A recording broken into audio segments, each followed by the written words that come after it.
Thanks to social media, it has never been easier to have a fly-on-the-wall insight into the life of the pros. But whether it's their training habits, their equipment choices, their racing tactics, it isn't a green flag for us just to copy and follow everything they do. Some things are just best left to the pros.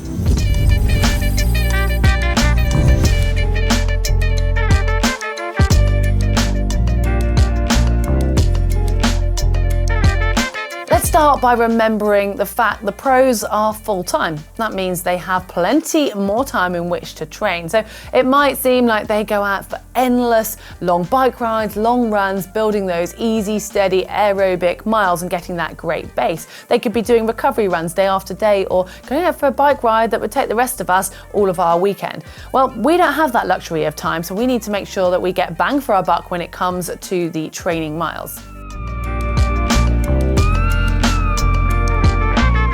Talking of all that extra time the pros have, it gives them the ability to really hone in some of those skills that maybe we don't need to prioritize. For example, you might see pictures of pros getting into the aero tuck position on their TT bikes, going down steep hills and hitting ridiculously fast times. Now, this is fun for us to watch, but realistically, we're not going to be doing many races where we'd benefit from that, and it comes with a pretty high risk, especially if you don't yet have that skill.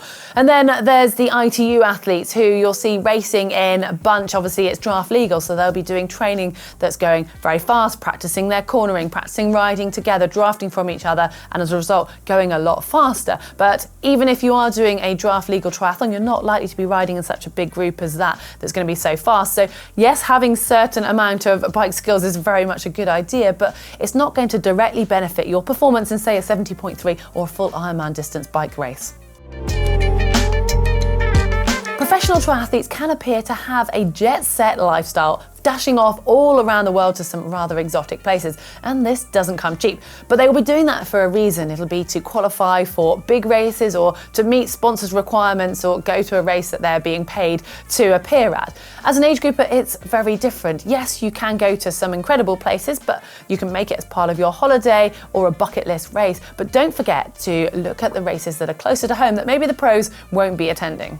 Now, these pro athletes are obviously incredibly fit and able to withstand a lot of training as well as racing. And you will sometimes see pros racing back to back, week after week. But again, they'll be doing this for a reason, whether it's for training or whether it's to accumulate points or qualify. There'll be a certain reason to it. And it's something that we probably shouldn't copy, because it's amazing how much racing can actually take out of you, and you'll just find yourself getting rather exhausted.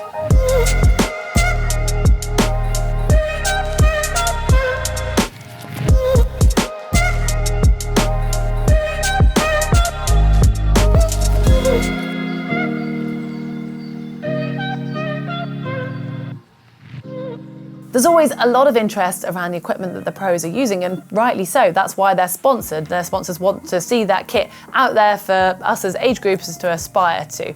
But you will see a lot of them using brand new race kit, and here on the channel, we quite often talk about don't try anything new on race day, and that does include things like trainers, for example, when you want to make sure they're worn in. The pros, however, will be having the exact same model, probably several of, so they can quickly get into something new. Goggles are an example. Pros will quite often have a brand new pair of goggles for every race. You'll even read about some pros having brand new tires on their wheels for every single race. Now, obviously, if you're buying these pieces of kit, it can become rather costly. However, it doesn't mean you need to have a really old pair of scratch goggles. Why not try to keep a pair for racing that you really look after and they last you the whole season, and then maybe they get demoted to being your training goggles. The same goes for tires. You can keep a pair for race day and then you swap back your training ones on in between racing.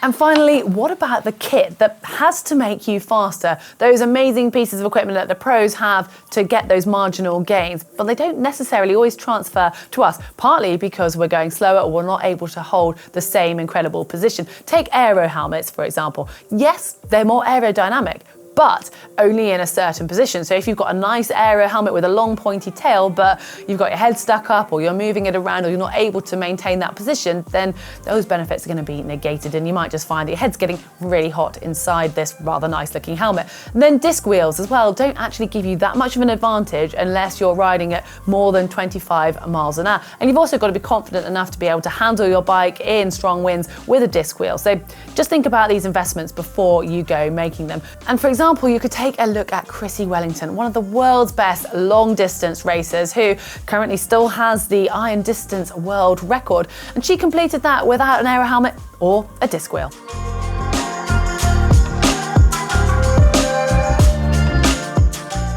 Well, sometimes it can become a little addictive to live vicariously through the pros as you follow their every training and racing move. Well, I would love to know if there's anything that you've maybe copied from a pro that just hasn't quite worked out for you. Do leave those in the comments section below. And if you've enjoyed the video, give us a thumbs up, like, and remember, we're on social media. You can follow us there, and you can subscribe to us here on YouTube.